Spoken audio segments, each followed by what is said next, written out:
como demonstração de que nossa busca por tolerância é séria, a escola judicial juntou na mesma mesa como mediadores um ateu empedernido, que é esse cidadão aí chamado Mário Vivas, meu querido amigo Mário Vivas, e um cristão de tradição protestante, que sou eu, né? E eu disse aqui, não sei se vocês ouviram, que se não houver faísca neste encontro, você pode pleitear a nossa indicação ao Nobel da Paz. Então, veja bem, a intolerância tem sido algo presente no nosso cotidiano, e não apenas no Brasil, aparentemente é uma realidade global.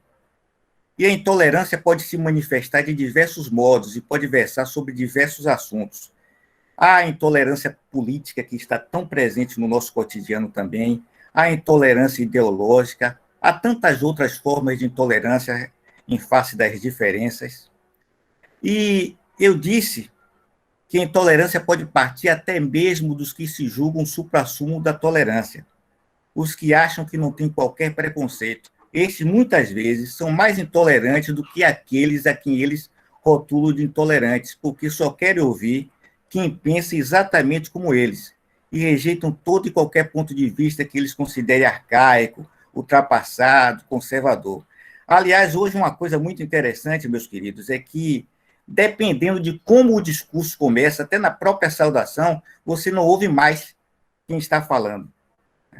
E no campo da experiência religiosa, que é o que nos interessa hoje, a história da intolerância é bem documentada. O cristianismo, já nos seus albores, ele foi vítima da intolerância. Intolerância dos judeus e dos não-judeus, incluindo os romanos, né? Todos conhecem o episódio em que Nero ele atribuiu o incêndio de Roma aos cristãos. Depois, quando no Ocidente havia o monopólio da cristandade por uma única igreja, esta muitas vezes foi intolerante para com os dissidentes.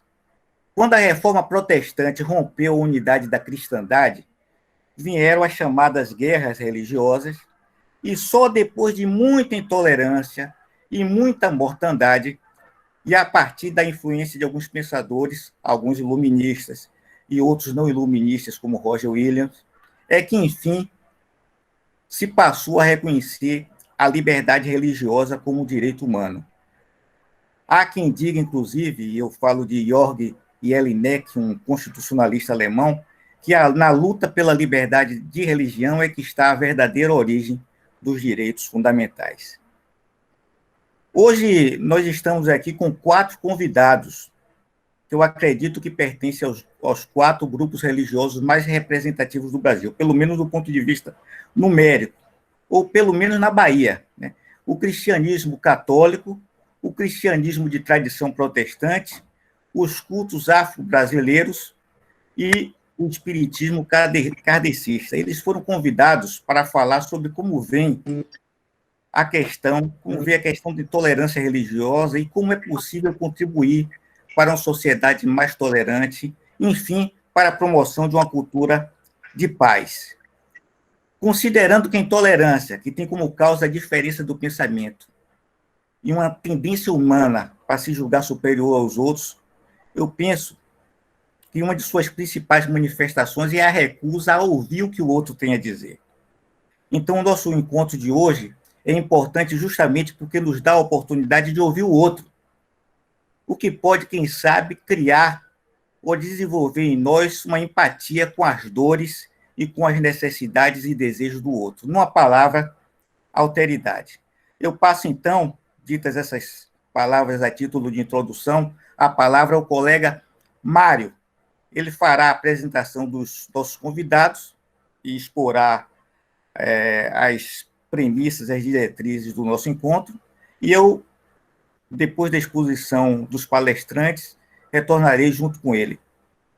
A palavra é sua, Mário.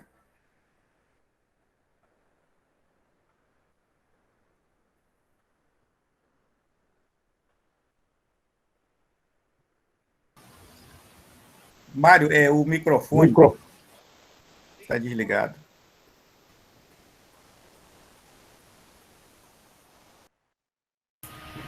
Desculpem. Bom dia. Como a Luiz disse, temos representantes de 4 vertentes religiosas diferentes. Para sermos completamente isentos, organizamos os palestrantes em ordem alfabética para fazerem sua exposição. Representando a vertente evangélica, temos o pastor Frade Araújo Neto, psicólogo clínico, teólogo, pós-graduado em implantação e gestão escolar e ensino de História das Artes e das Religiões, com licenciatura plena em Ciências da Religião e Teologia. Conferencista por mais de 3 décadas, com experiência internacional e autor de mais de 40 títulos. Representando os cultos afro-brasileiros, Mãe Jaciara e Alorixá, liderança do terreiro Axeba Abassá de Ogum, em Salvador, e ícone da luta contra a intolerância religiosa no Brasil. Coordenador da Organização Política de Mulheres de Axé do Estado da Bahia, idealizador e presidente da Feira Ialagbara, que atua no fortalecimento de empreendimentos de mulheres negras em Salvador, coordenador dos terreiros do Quilombo Caipora, articulador político da Frente Nacional Macota Valdina. É também coordenador de Gênero e Religião de Matriz Africana do Bloco Afro Malê de Balê e apresentador do programa Candomblé e Seus Caminhos, exibido semanalmente pela TV Quirimurê. Representando o espiritismo kardecista, temos José Medrado, conferencista, visitante em vários países da Europa e Américas, cumprindo a agenda periódica para a divulgação da doutrina espírita, trabalho de pintura mediúnica e workshops. É diplomado em Letras Vernáculas pelo UXTAL, onde também cursou filosofia, membro da Academia Brasileira de Ciências Mentais e idealizador e fundador da Cidade da Luz, em Salvador. Finalmente, representando a Igreja Católica, o padre Manuel de Oliveira Filho, pároco da Ascensão do Senhor no CAB, coordenador da Pastoral do Turismo junto ao CNBB, capelão da Universidade Católica do Salvador e Master em Jornalismo pelo IECS, Universidade de Navarra, além de bacharel em Teologia e licenciado em História pela UXAL. Cada um deles terá 20 minutos para expor o seu ponto de vista em relação à tolerância religiosa e como pensam que devemos agir para incentivar uma cultura de tolerância. Após a exposição de cada um, teremos as perguntas da audiência mediada pelos mediadores, óbvio, desculpem. Então, começamos com o pastor Frade Araújo Neto.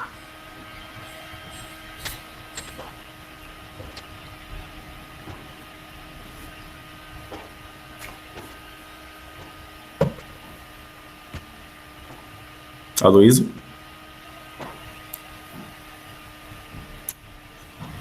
Pastor Frade, o senhor está aí? O microfone está fechado. O pastor deve estar com o microfone fechado. Não estou... Ele está na sala, mas o microfone está fechado.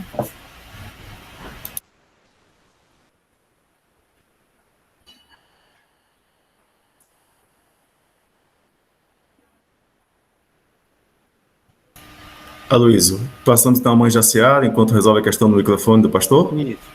Sim. Melhor. Eu acho uma boa medida, mano. Então, com a palavra, Mãe Jaciara. Pastor Eufrásio saiu. Primeiramente, bom dia, né? Agradecer pela oportunidade de fala nesse espaço. Quero saudar a todos, em especial o meu irmão e amigo, que eu amo muito, Medrado, meu respeito, mais uma vez, em estarmos juntos aqui. Eu acredito que é de grande importância, né, um espaço desse, onde a gente pode trazer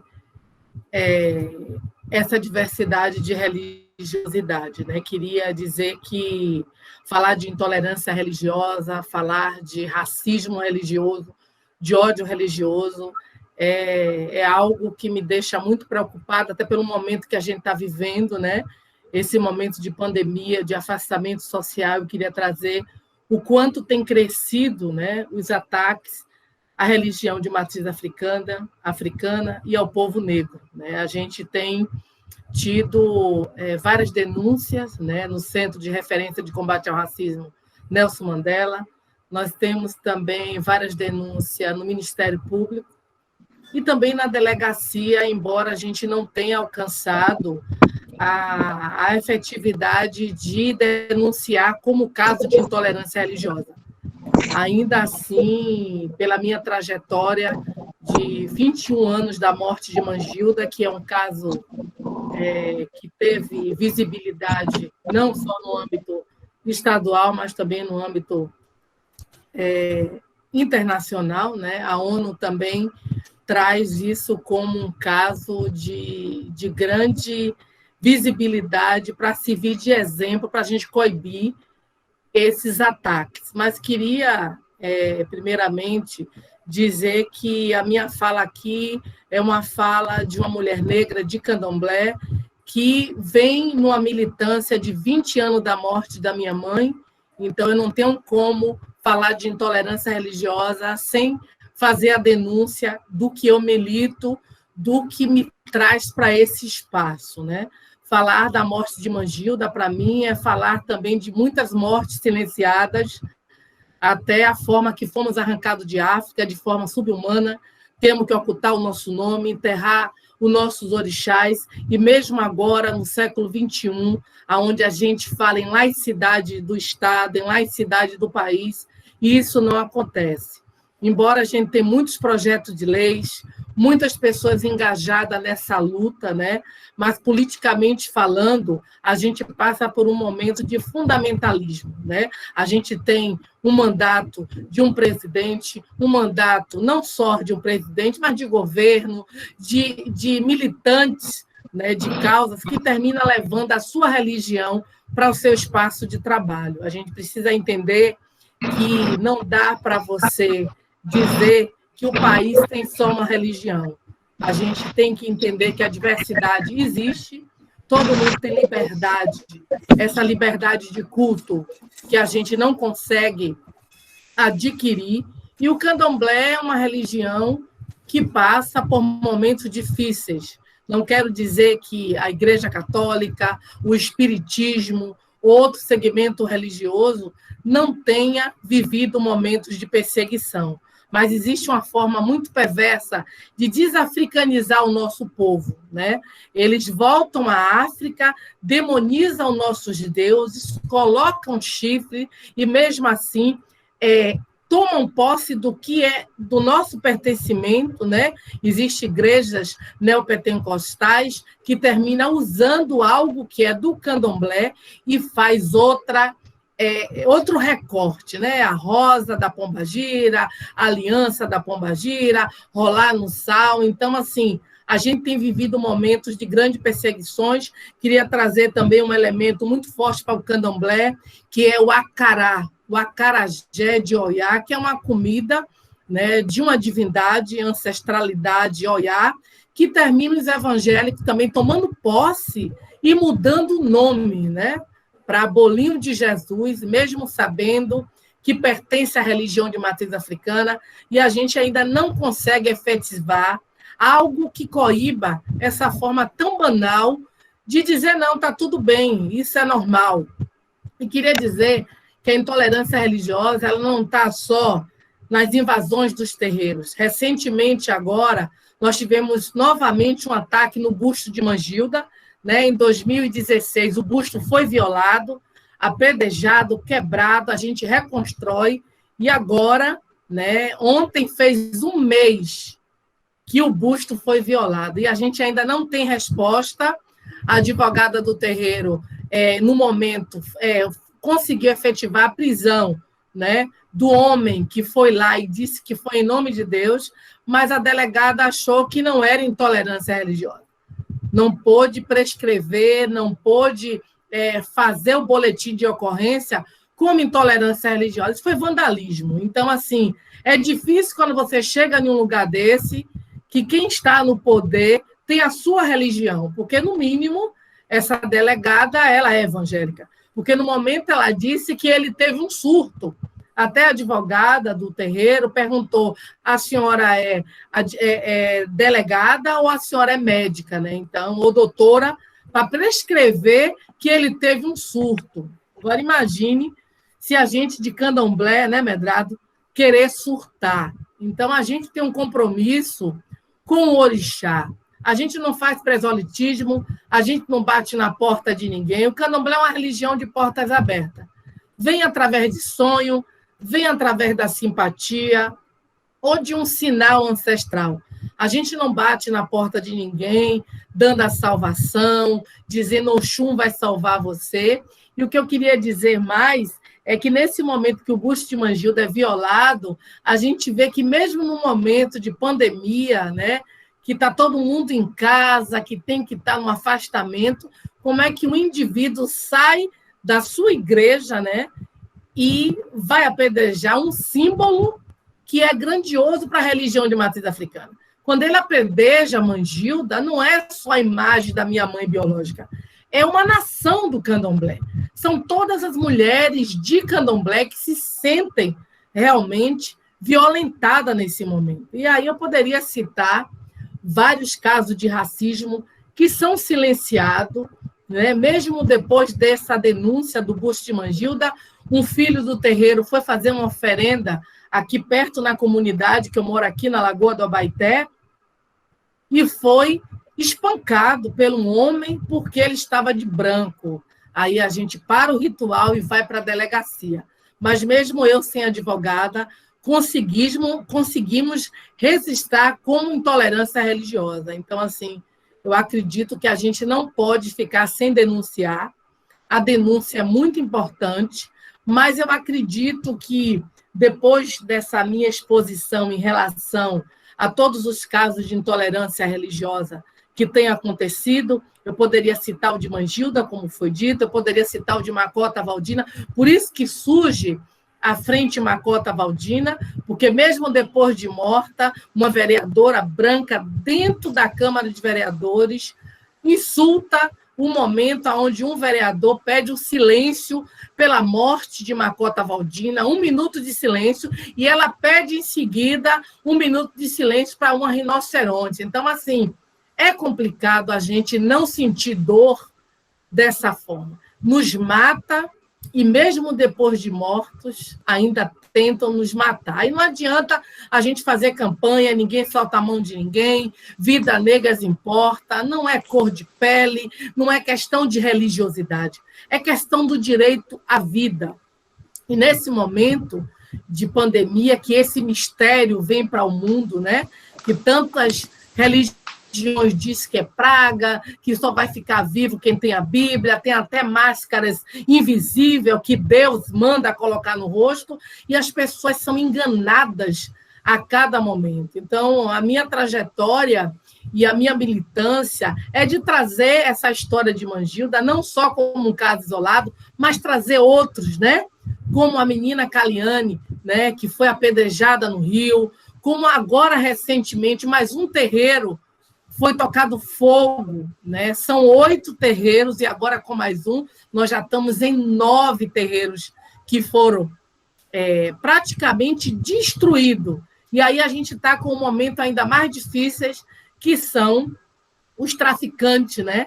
As pessoas que estão envolvidas no tráfico de droga, eles conseguem ir para a igreja, mandar o pastor ungir as armas, e são exército para matar povo de candomblé. Então, a minha preocupação é essa banalização de a gente não ter realmente uma política pública que venha coibir essa forma tão perversa de nos matar. Há uma grande preocupação, não só nas comunidades de religião de matriz africana, mas nas comunidades quilombola, que também têm sofrido muita perseguição, também nas tribos indígenas, que também têm passado por essa perseguição, e a gente tem vivido essa intolerância religiosa não só nos espaços religiosos. Quando uma pessoa é de candomblé, que você sai vestida com essas roupas que são sagradas, você é extremamente violentado. Filhos de santo meu que procuram o hospital, chegam no SUS, se a enfermeira for evangélica, ela quer quebrar os fios de conta, ela quer arrancar os turbantes, e quer dizer que naquele momento as pessoas têm que se entregar a esse Deus escolhido por aquela pessoa. Então, imagine uma pessoa no momento, né, Medrado, de vulnerabilidade, precisando de uma injeção, a pressão não está estável, ou o que seja, como é que você vai ainda brigar e dizer, não, eu tenho um direito? Então, assim, eu tenho acompanhado muitos casos, né, de pessoas sendo maltratadas, tendo seus fios de conta quebrados, e a pessoa nem tem tempo de denunciar. E também vejo a intolerância religiosa, não só na saúde, mas também no âmbito de trabalho. Quando um filho de santo ou uma pessoa é de candomblé, de religião de matriz africana, pode ser doutor, mestrado em tudo, mas se você vai numa empresa que a religião dela existe lá dentro, você não está qualificado para ser inserido naquele trabalho. E aí a gente também vê isso nas faculdades, né? Por mais que as pessoas falem cotas em direitos, mas o que está acontecendo no país é uma falta de amor muito grande, né? Eu sempre trago uma frase de Dalai Lama, que ele diz que não existe uma religião melhor do que a outra, a melhor religião é aquela que faz o ser melhor. E o que eu vejo de ações que a gente pode estar fazendo é momentos como esse e o diálogo, né, interreligioso. Eu tenho uma participação muito forte desde a minha militância junto com o Medrado. A gente tem um projeto junto, que é o CIBA, né, que é um conselho que a gente dialoga, né, como fazer chegar até o outro que não tem uma percepção, que não adianta a gente punir esse homem que apedrejou o busto de Mangilda. Nós temos que falar que é esse líder da igreja, né? Porque quem faz o seu rebanho seguir com ética é o líder, né? Aqui no meu terreiro, Abassá de Ogum, nós temos ética, percepção de não fazer nada para não agredir o meio ambiente. Aí a Lorixá explica, olha, temos que fazer oferendas, não vamos acender velas na mata, não precisamos levar nada cortante, nem louças, nem metais, vamos fazer uma oferenda da natureza para a natureza. Isso é uma forma de educar. A mesma coisa são os líderes religiosos. Se um líder religioso como Medrado tem pautado há tantos anos esse diálogo, levam em Alorixá, não só eu como Alorixá, mas outras Ialorixás, como Mãe Carmen do Gantuá, como Manice da Casa Branca e outras Iás, né? A gente já perdeu até a conta de quantos encontros a gente tem feito e mostrado esse diálogo. Porque quando um evangélico fundamentalista vê Mãe Jaciara junto com o pastor, junto com o espírito, ele falou, olha, ela não toca fogo em ninguém não, né? Ela não come criancinha não, ela é normal. Então, isso é muito importante. Importante da gente publicizar essa forma de ter essa relação de convivência pacífica. Eu acho que eu já fiz muitas caminhadas, já fiz muitas rodas de diálogo dentro do terreiro, e isso não é importante. Falar o problema de nós para nós. A gente já sabe qual é o problema espiritual, né, Medrado? A gente precisa externar para o mundo o que está dentro da Constituição, o que é direito, o que é de dever de você, enquanto um religioso, respeitar a religião do outro, e o que pode ser punido. Eu acho que as pessoas ainda não entenderam que intolerância religiosa é crime, que racismo religioso é crime, e que racismo é crime, e que racismo ambiental é crime. A Lagoa do Abaeté está passando agora por um momento muito difícil, né? A gente já estava vivendo uma perseguição de acordo com o gestor. Se o gestor da APA é evangélico, ele proíbe a gente que é de candomblé entrar na mata e pegar uma folha, porque ele tem os funcionários, né, ao redor que vai lá e diz não pode. Então, é muito importante esse momento da política, a gente ter representatividade, né? É importante dizer que a gente falha muito nesse momento de quem nos representa. Porque falar de nós agora é muito fácil, né? Está na moda usar turbante, está na moda falar de racismo, né? Está na moda se candidatar e falar em nome do povo negro. Mas quem é esse povo negro? Porque não adianta você estar no seu apartamento fechado, estar no seu condomínio, com seu segurança, e pautar uma políticas públicas para o povo de candomblé, para o povo negro, que você não conhece a vivência. A gente sabe, nesse momento de Covid, quem é que está passando o pior momento, né? Fique em casa. E quantos milhões de moradores que estão na rua, né? Lave bem as mãos. Quantos não têm saneamento básico? Quantos não têm água para lavar a mão? Então, essa política ela é muito perversa, Que partilha é essa? Né? Eu estou muito preocupada com o universo nesse momento que a gente destampa o Covid, né? 19, aonde a gente fala em pandemia, onde a gente fala de acolhimento, mas quem realmente está acolhendo, né? Cuidar de si e cuidar do outro. Então, o que eu quero trazer é uma exposição da morte de Mangilda, da morte simbólica depois da morte de Macota Valdina, da morte simbólica de Mãe Estela, enquanto é um monumento que um pastor vai até lá e vai ungir, né, o monumento de Mãe Estela, orar com a Bíblia na mão e dizer que é um local de demônios. Aí a gente tem a Pedra de Xangô, que é um espaço também muito importante para o povo de Candomblé, onde os padres, os pastores, os evangélicos querem implodir, né? Não, tem que tirar, porque isso vai fazer mal. Aí a gente tem também o dique, né? Onde tem os orixás, que até hoje ainda há uma perseguição, né? Para danificar, para quebrar. É os terreiros, como a Casa do Oxumaré, que foi pichada, é terreiros que são invadidos, é terreiros que não denuncia. Eu sou uma mulher que tem muitos casos isolados e guardado comigo, porque não dá tempo.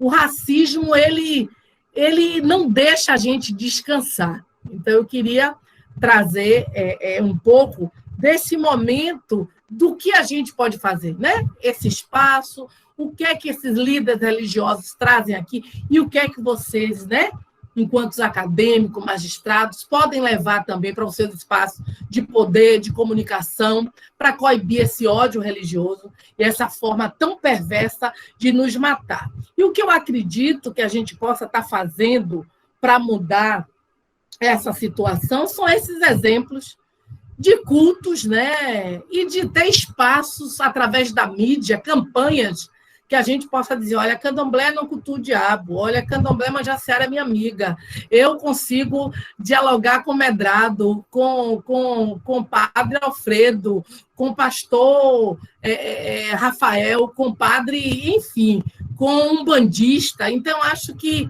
é importante a gente entender que a gente está chegando em um momento das nossas vidas que não dá mais para esperar.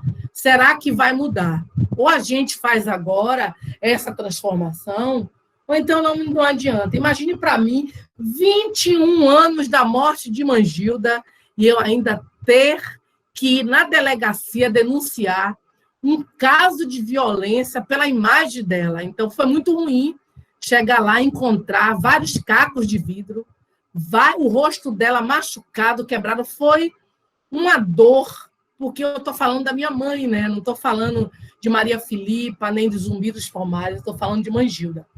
Eu queria finalizar pelo dia de hoje, que é dia de Xangô, pedindo a Xangô, que é o orixá da justiça, que a gente possa ter no nosso pensamento, quem está em espaço de poder, quem são líderes religiosos, realmente pautar essa fala de acolher uns aos outros. Não adianta dizer que eu amo o Medrado, estou com ele todo dia, eu mando do coração, amo mesmo, e não publicizar isso como um exemplo e uma campanha, né, da gente entender que a diversidade é muito importante. E como eu adoro quebrar protocolo, hoje é dia de Xangô, eu vou aproveitar esse momento que a gente não tem a mídia ao nosso favor, e sei que as pessoas estão aqui para nos ouvir. Não estou querendo dizer que a minha religião é a única. Não, a única é aquela que te faz bem e que você se encontra. E o Candomblé me faz bem há 50 anos. Eu tenho 53 anos de idade e desde 3 aninhos é Oxum que me dá a possibilidade de viver. É ela que faz meu corpo arrepiar, é ela que me faz acreditar que eu posso chegar aonde eu quero chegar. Então, eu queria cantar para Xangô, que Xangô é o orixá da justiça, que ele possa nos dar equilíbrio e amor no coração. Caô cabiecilé, Xangô é mobona que xera, já xera, caô famã. Ogodompa no xequelé, Ogodompa é no aê, Ogodompa no xequelé, Ogodompa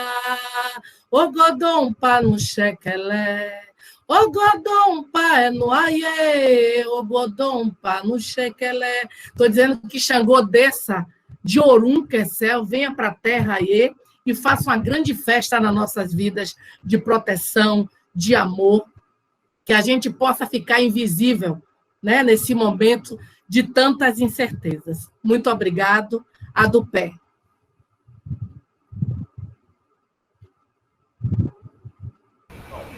Direitos fundamentais, liberdade religiosa e intolerância. Aos coordenadores desse debate, bem como aos debatedores comigo, meu bom dia.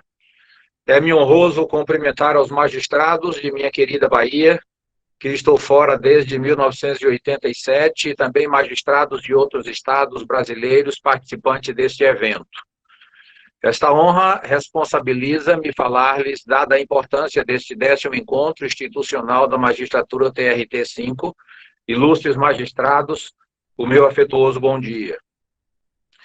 Em que pese ser pastor e psicólogo clínico, a minha fala vem da cadeira de pastor, membro da Convenção Batista Brasileira desde 1978. A história, senhoras e senhores, demonstra que o direito fundamental dos humanos tem sido desrespeitado pelos humanos. O direito à vida, banalizado em vários momentos, direito à dignidade humana, vilipendiado tantas vezes, a intolerância religiosa queimando os humanos na fogueira da história, parte o meu coração ao constatar a tragédia da humanidade. Estou quase concordando com o Flávio Migliaccio. Parece-me que a humanidade não deu certo. A expressão homo homini lupus, frase do dramaturgo romano Platos, perenizada pelo filósofo inglês Thomas Hobbes em Leviatã, o homem é o lobo do próprio homem. Afirma o homem como um animal selvagem. A história demonstra a capacidade humana para grandes atrocidades e barbaridades contra os da sua própria espécie. Daí a relevância do tema direitos fundamentais, liberdade religiosa e intolerância, se justifica por estarmos vivendo um tempo de intransigência e de ódio pandêmicos entre as pessoas. Afirmo o quanto é urgente que os humanos percebam a importância de nos garantirmos enquanto humanos em nossos direitos fundamentais, senão ninguém sobrará. 1948. As Nações Unidas aprovaram a Declaração Universal dos Direitos Humanos. Este documento define os direitos fundamentais dos seres humanos sem distinção de cor, sexo, língua, raça, opinião, classe social ou religião. Nele, a intolerância é caracterizada como toda distinção, exclusão, restrição ou preferência fundada na religião ou nas convicções, e cujo fim o efeito seja a abolição, ou o fim do reconhecimento, o gozo, o exercício em igualdade dos direitos humanos e das liberdades fundamentais. A Constituição Federal de 88 afirma os direitos fundamentais, garantindo-os de forma explícita ou implícita e a permeia em vários dispositivos. O artigo 5, por exemplo, todos são iguais perante a lei, sem distinção de qualquer natureza, garantindo-se aos brasileiros e aos estrangeiros residentes no país a inviolabilidade do direito à vida, à liberdade, à igualdade, à segurança e à propriedade. Mesmo com os avanços das políticas públicas e projetos para assegurar a liberdade de expressão e culto, o Brasil e demais países continuam protagonizando novos casos de discriminação. A intolerância religiosa é o termo usado para exemplificar a incapacidade de aceitar e respeitar a religião ou crença dos outros indivíduos. É configurada pela discriminação, violência física e ideológica ou qualquer ato que fira a liberdade e direito de culto. Intolerância é a dificuldade de conviver com as diferenças. E vocês sabem que essa não é uma tarefa fácil. Somos quase 8 bilhões de indivíduos com opiniões, crenças, valores e contextos diferentes. A intolerância religiosa tem nuances e intensidades diversas, desde manifestações de desrespeito, não reconhecendo do simples direito da liberdade religiosa, anular a existência institucionalizada e a prática ritualista coletiva, até o ódio explícito, perseguição, destruição de patrimônios da humanidade e massacres de pessoas em nome de Deus. A rigor, a intolerância religiosa é tão antiga quanto a humanidade. Faz-se presente desde a história da humanidade, sendo a causadora de muitas guerras, mortes de milhares de pessoas. É fruto de um longo processo histórico de doutrinação. Os adeptos do cristianismo foram os primeiros que sofreram perseguição no Império Romano, que se considerava ameaçado pela grande disseminação da religião. Ao alcançarem a legalidade no terceiro século, com Constantino, os cristãos passaram a discriminar, perseguir pagãos, judeus e, tempos depois, os muçulmanos.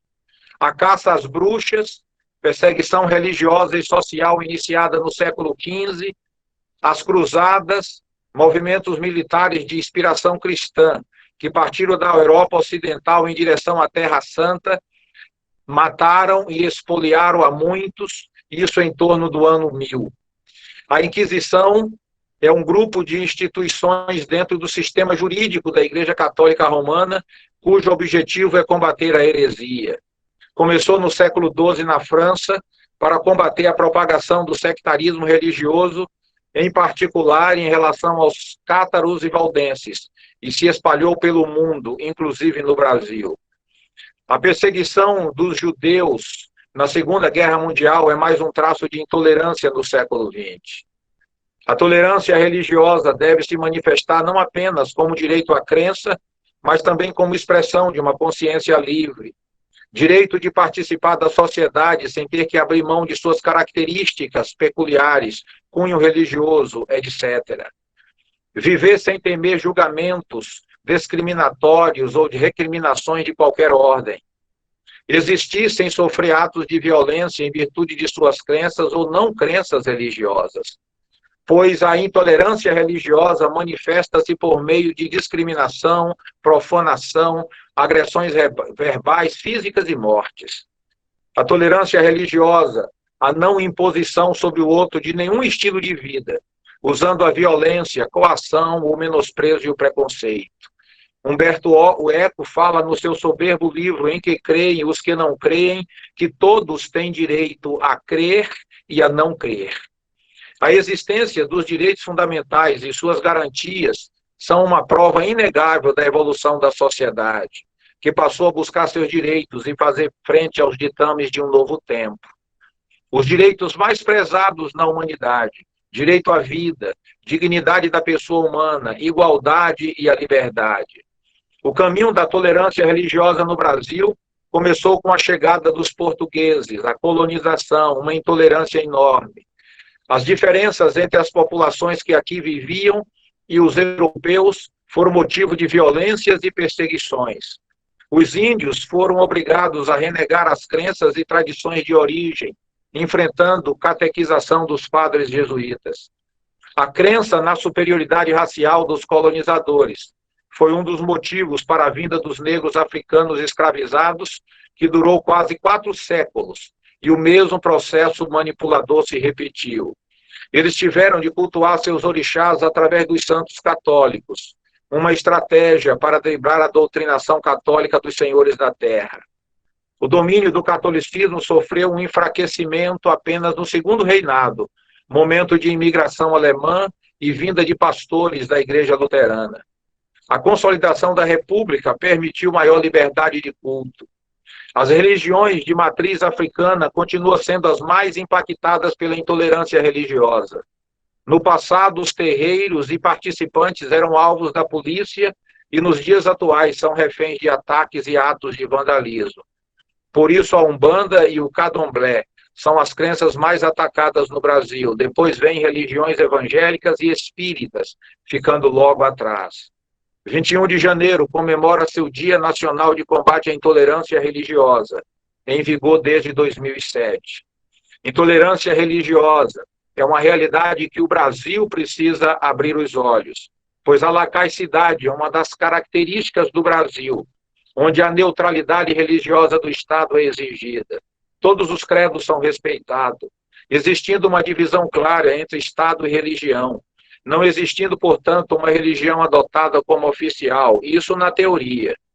Em 1891, com a instalação do governo republicano, começa uma mudança fundamental. Até então, o catolicismo era a religião oficial e outros tipos de cultos banidos. Ainda hoje, os direitos fundamentais basilares ainda são capazes de levantar controvérsias. No Brasil, a intolerância está relacionada muito ao racismo, pois é praticada em maior escala contra os adeptos das religiões de matriz africana, o que carrega uma vontade de anular a crença associada aos povos originários da África, aos povos. Senhoras e senhores, a religião está presente na vida das pessoas desde os primórdios da humanidade.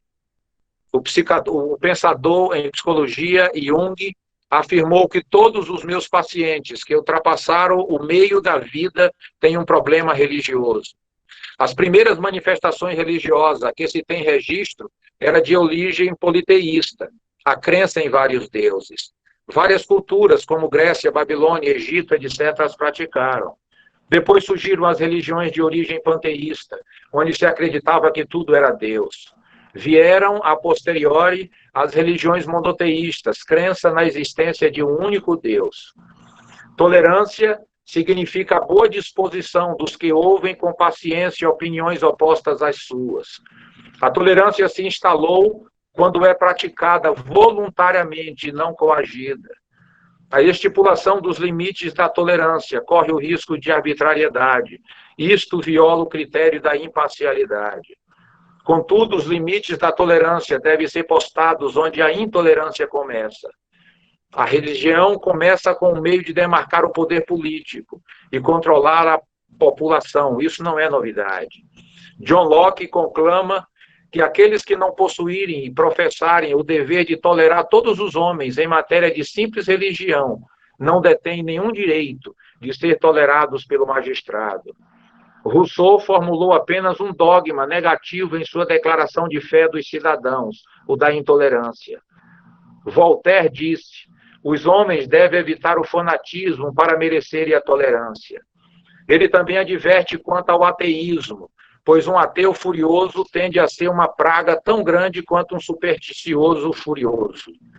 É óbvio que o mero slogan sem tolerância com o intolerante não é apenas vazio, mas potencialmente perigoso, pois a definição de intolerância, muito frequentemente, é ela mesma resultado de parcialidade e intolerância.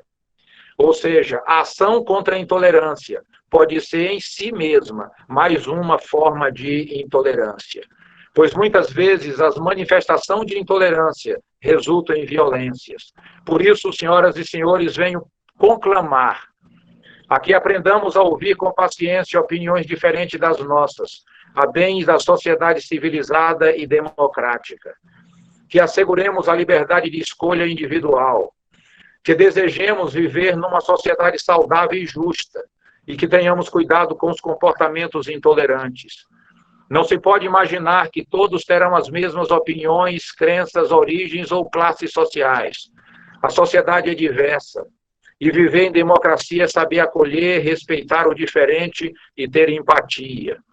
Precisamos entender que o fundamentalismo religioso, ao classificar algumas doutrinas como verdade absoluta, a ser seguida por todos, é um dos principais motivadores para mentalidades e comportamentos intolerantes. Termos a concepção de respeito, na qual as partes tolerantes reconhecem uma a outra em um sentido recíproco, embora difiram notavelmente em suas convicções éticas a respeito do bem, do modo de vida legítimo, em suas práticas culturais e sustentem em muitos aspectos visões incompatíveis. Mesmo assim, se respeitam mutuamente e afirmam o direito legal de coexistirem. Afirmo ainda que o ser humano precisa ser respeitado como uma pessoa, independentemente de qualquer razão adicional requerida.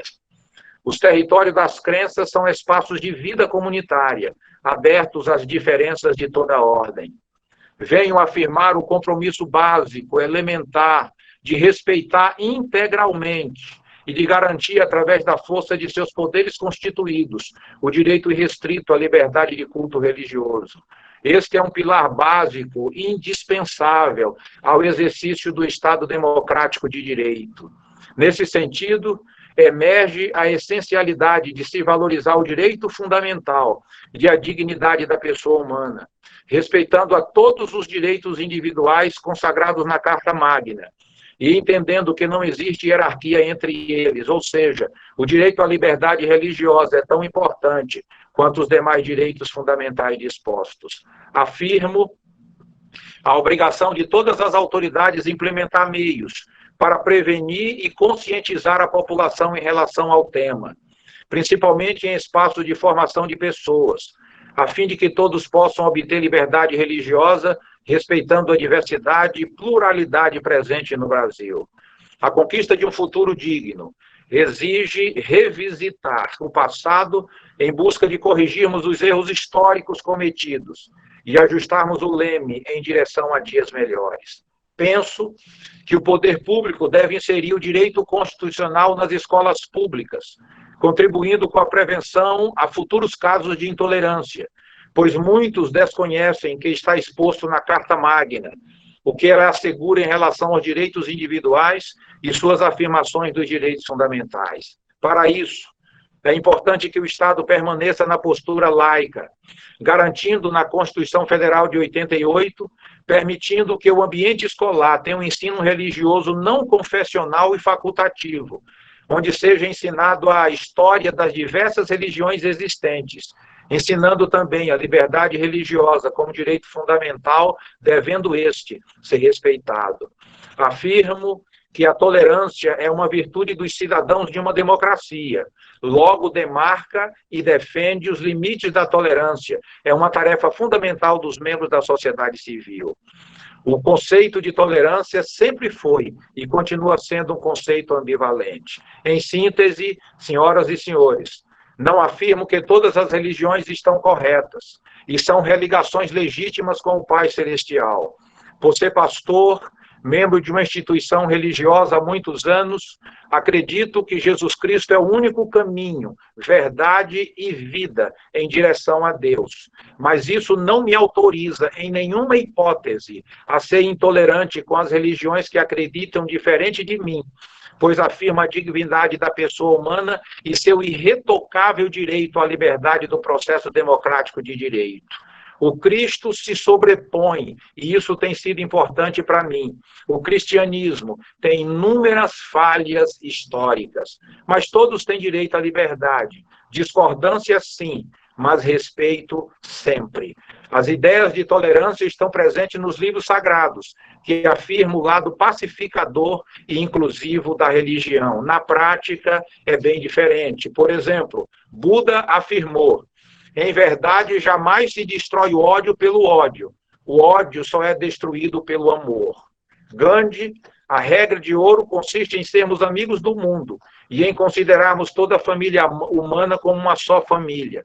Quem faz distinção entre fiéis da própria religião e de outras, deseduca os membros da religião e abre caminho para a intolerância. E por último, Jesus Cristo afirmou: bem-aventurados os que têm fome e sede de justiça, porque serão saciados.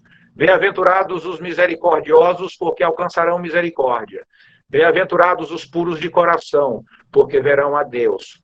Bem-aventurados os que promovem a paz, porque serão chamados filhos de Deus. Senhoras e senhores, vos conclamo ao respeito à dignidade humana e ao respeito ao direito de cada pessoa fazer suas escolhas, seguir seu próprio caminho e arcar com as consequências da sua própria história, da sua própria construção. Que Deus, pois, nos abençoe.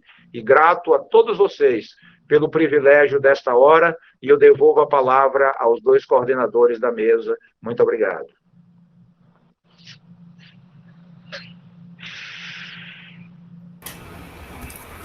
Eu agradeço muito ao pastor Eufrásio e a Lorixá da Seara, porque se ativeram ao tempo que lhes foi destinado. E a gente espera que o mesmo ocorra com os próximos expositores. Nós vamos passar agora para a exposição, que a gente preferiu essa ordem alfabética, do médium José Medrado, meu amigo e servidor, me parece, aposentado do TRT. Meu abraço para você, Zé Medrado. Muito obrigado. É um prazer renovado. Meu relógio aqui resolveu tocar agora. Daqui a pouco ele para. Estão me ouvindo bem? Está tudo bem aí com o som? Eu gostaria de um feedback, por favor, porque eu ativei. Está ativado. O som está bom. Ok, obrigado, Suzana.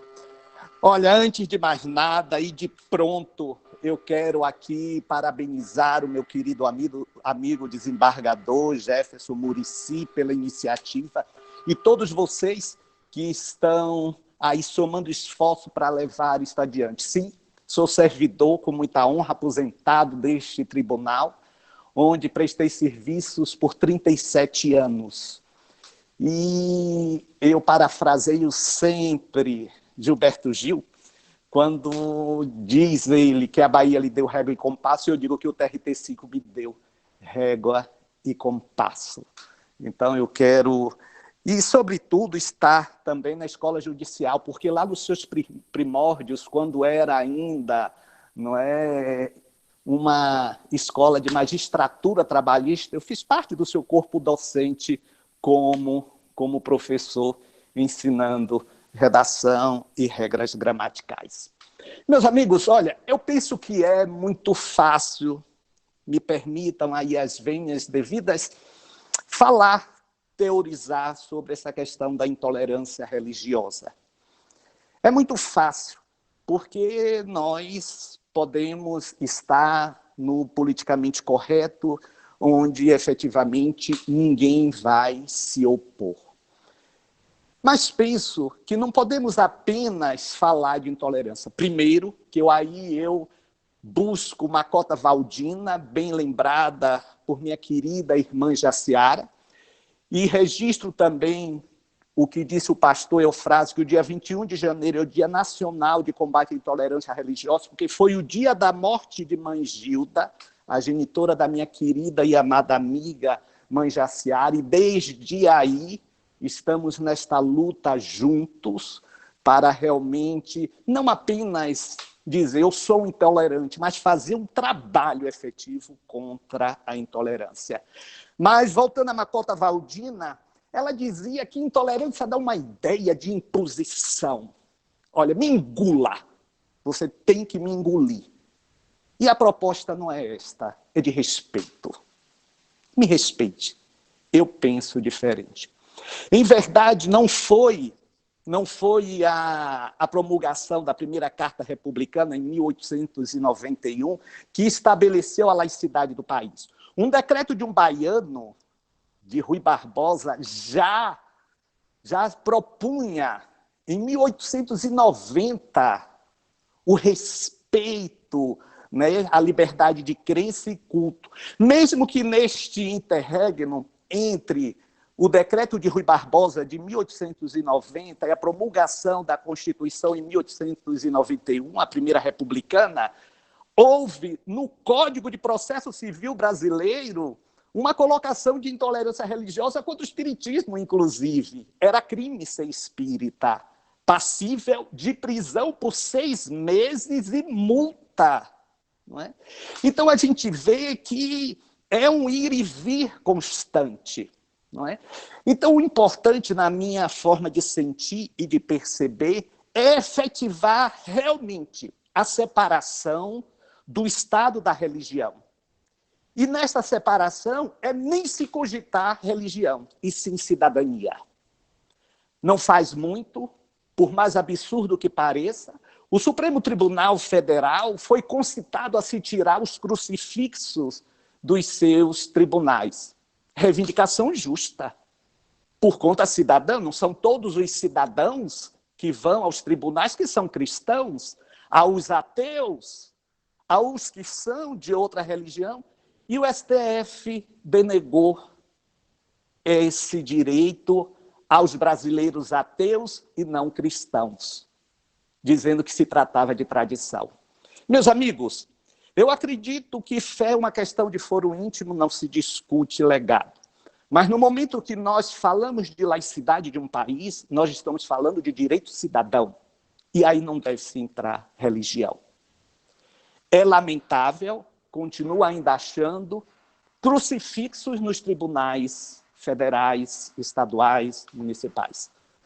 Porque não deixa de ser um atentado a uma crença, ao direito de não crer, que é uma crença. Na minha casa, vocês vão ver que eu tenho símbolos católicos porque eu amo a arte sacra.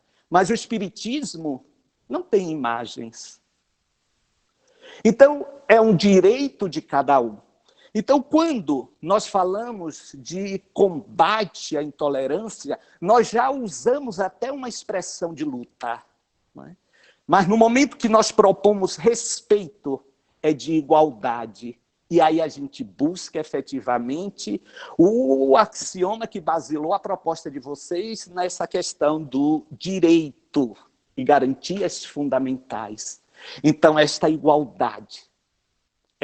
igualdade horizontal, infelizmente, estamos vendo até se cogitar a possibilidade de ser evangélico, e aí apenas uma questão de colocação e citação no espaço, no momento histórico, não é? De alguém ir ao STF para sendo terrivelmente evangélico. Então, quer dizer, o princípio de uma religião colocado como um princípio de cidadania é lamentável. Sou contra o aborto. A minha religião é cristã. Sou contra o aborto. Mas no momento que aquela garota de 10 anos, apoiada na legislação e da sua família, foram à porta do hospital, hostilizar o médico que estava seguindo um procedimento legal e traumatizar mais ainda uma criança de 10 anos que teve acesso numa mala de carro. E essas pessoas se dizem cristãs. É nesta hora que eu pergunto, meu Deus, que Cristo é este? Que Cristo é este? Um Cristo que segrega, que hostiliza? Um Cristo que abomina? Mas os versículos são colocados sempre na ponta da língua, mas as ações muitas vezes não se coadunam com as verdades crísticas. Porque Jesus não segregou, Jesus saiu pegando ignorantes, ele aparece a uma prostituta, ele manda o corrupto descer da árvore porque vai pernoitar na casa dele, Zaqueu. Esta é a imagem de Jesus. Inegavelmente, as religiões de matriz africana são as mais perseguidas. Conheço a lida de Manjaciara, repito, a quem nós temos assim, e ficou explícito isso, um amor recíproco muito grande, porque eu sei o quanto ela tem sofrido e sofre. Sei também que nesse ideal de formarmos um grupo, e ela falou do CIRB, do Comitê Interreligioso do Estado da Bahia, que nós agregamos, temos padre candomblecistas, temos Comialorixá, temos muçulmano, temos pastores, e nós sentamos e conversamos dos pontos em comum. E quem é ateu, que seja bem-vindo. Então, a compreensão que me estimula a vivência desse respeito não é eu saber sua religião, não é saber que templo você frequenta. Você é um homem de bem? Você é uma mulher de bem? É isso que importa. Os seus valores de moral, não os seus rótulos. Em nome de religião, e aqui foi feito já brilhantes históricos em relação a essas questões, se perseguiu, matou, se criou atrocidades, Aloísio, de todas as naturezas. Não. Então, a questão não é o rótulo que você coloca, é o que você realmente respeita. Posso não concordar com nada do que você diz, mas defenderei até, se necessário for, com a minha vida, o seu direito de dizer. Palavras de Voltaire. Então, eu entendo sempre que esse processo de busca, de respeito, deve ser de cidadania. Olha, tudo bem, sou contra a intolerância religiosa, mas permissa máxima venha aos senhores, não cabe mais. Na minha modesta avaliação, cabe respeito. Quem quiser me ouvir, que me busque e ouça o que eu tenho a dizer sobre a minha religião. Mas não me cabe sair impondo a minha religião. Se você me perguntar se eu sou contra a pena de morte, sou contra a pena de morte. Mas não cabe a minha profissão de fé prevalecer sobre o que decidiu uma nação no seu direito de cidadania. Não me cabe. Então, eu entendo que laicidade é efetivamente a separação do Estado da religião, de forma absoluta. E não cabe aos gestores introduzir, colocar as suas religiões como foco ou fator de divulgação. Mais uma vez, com as devidas vênias, que aprendi sempre buscá-las com os senhores magistrados também aí, do TRT, mesmo depois da consagração da laicidade do Brasil, em 1988, o tribunal sempre fez encerramentos, na maioria das vezes, do seu final de ano, com missas. E eu sempre, estando nos meus últimos 20 anos em cargo de direção da casa, ponderava com o gestor do momento. Mas, doutora, o país é laico. Que se faça um culto interreligioso. Não, mas a tradição. Gente, nada contra as questões religiosas, mas se nós não nos conscientizarmos de que não se pode associar questões de cidadania e de Estado com questões de religião e proselitismo, vamos ficar sempre neste embate. Vamos ficar sempre no discurso teórico, mas não numa prática que realize. Muito obrigado pela atenção de vocês. Muito obrigado. Medrado, eu confesso que estou impressionado. Maravilhoso! Eu estou Te impressionado. amo, Medrado! Eu estou impressionado pelo fato de você ter, assim, observado o limite temporal. Eu cheguei a dizer a Mário Vivas, né? Só a gente vai ter que ter mais cuidado com o Medrado, porque o Medrado é um locutor de rádio. Ele fala... Que ferrou ele, Medrado. Medrado é todo direitinho. E foi quem menos falou. Eu estou impressionado. Meu amigo, eu sou disciplinado. Fui aluno do Colégio da Polícia Militar minha vida toda. Ah, tá explicado. Ele é espírita. O espírita avisa a hora também. Mas parabéns a todos os expositores até aqui, né? E vamos facilitando muito o nosso trabalho. Diga aí, Mário. Facilitado muito o nosso trabalho. Por fim, temos o padre Manuel de Oliveira.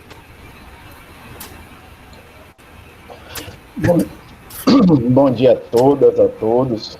Quero agradecer imensamente o convite para estar com vocês nesta manhã. Uma alegria, vejo pessoas queridas aqui e quero saudar a todos. Parto de um pressuposto que para mim é fundamental. A tolerância é o piso absolutamente necessário na realidade da história, mas não deve ser a meta desejada. A meta desejada deve ser o amor. Isso, para mim, é fundamental.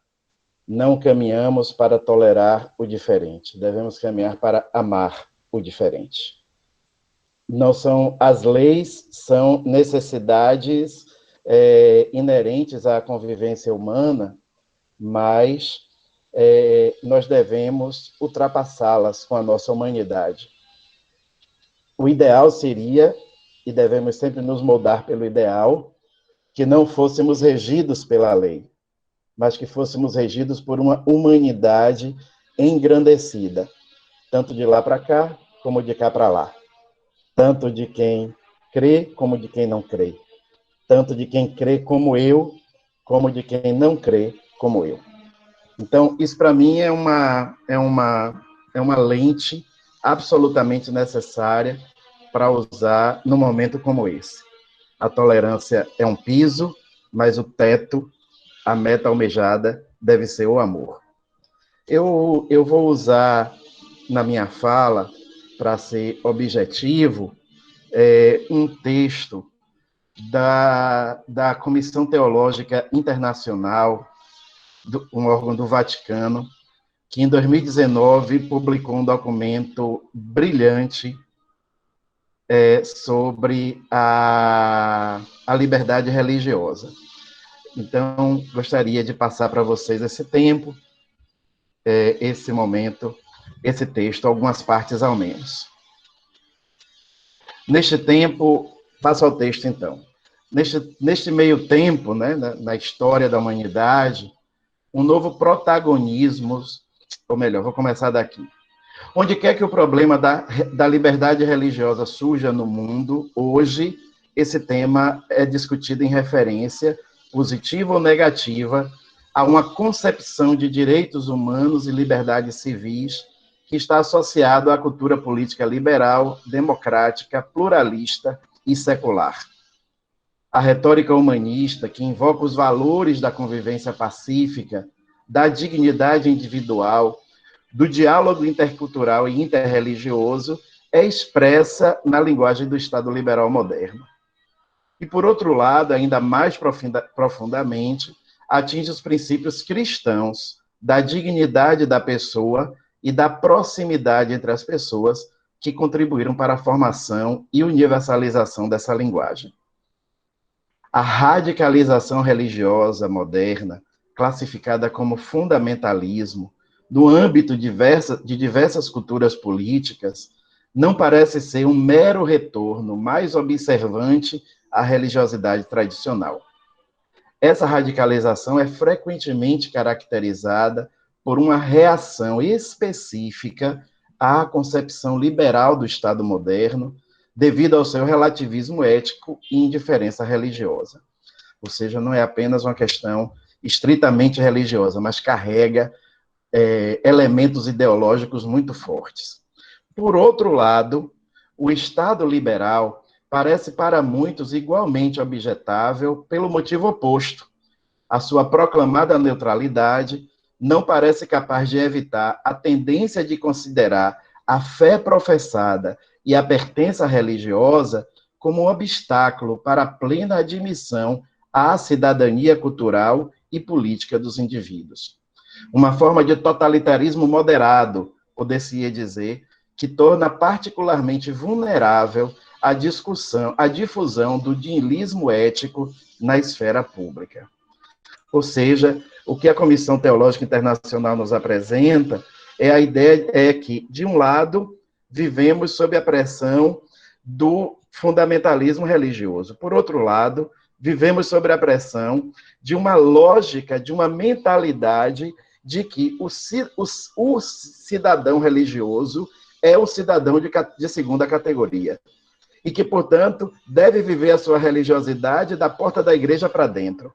O cidadão religioso, ao contrário, é um cidadão de primeira categoria e tem os mesmos deveres e direitos de todos os cidadãos. Portanto, também tem o dever de defender as suas bandeiras as suas bandeiras a partir das suas verdades, no âmbito da discussão política, no âmbito do Estado de Direito.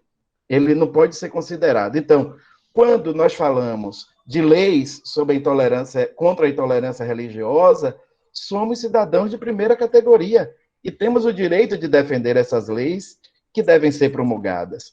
E isso vale para todas as outras bandeiras e todas as outras verdades carregadas. O que não é possível é fazer com que essa mentalidade ou essas verdades religiosas sejam impostas a ferro e fogo diante da sociedade. Mas diante do jogo democrático, me parece que todos os cidadãos têm o direito de defender as suas bandeiras, porque somos de primeira categoria, em pé de igualdade com todos os outros. Os católicos, os evangélicos, os candomblecistas, os espíritas, os ateus, os agnósticos, os budistas, todos somos cidadãos de primeira categoria. Numa sociedade de direito, aliás, não deveria existir cidadão de segunda categoria. Somos todos de primeira. Então, nem de um lado o fundamentalismo religioso, nem de um lado o fundamentalismo laicista, que propala a ideia de que existem cidadãos, por serem religiosos, de segunda categoria. É mais ou menos nessa linha que essa afirmação do Conselho Teológico Internacional quer falar. Continuando então o contexto, a alegada neutralidade ideológica de uma cultura política que declara querer ser construída sobre a formação de regras de justiça meramente processuais, rejeitando qualquer justificada ética e inspiração religiosa, manifesta a tendência de elaborar uma ideologia de neutralidade que, de fato, impõe a marginalização, se não a exclusão, da expressão religiosa da esfera política. Portanto, era o que eu dizia antes, a ideia de que o cidadão religioso é de segunda categoria e, portanto, não tem direito de expressar as suas verdades no jogo democrático de um Estado de direito, isso também é uma forma de intolerância. Finalmente, isso também é uma forma de intolerância.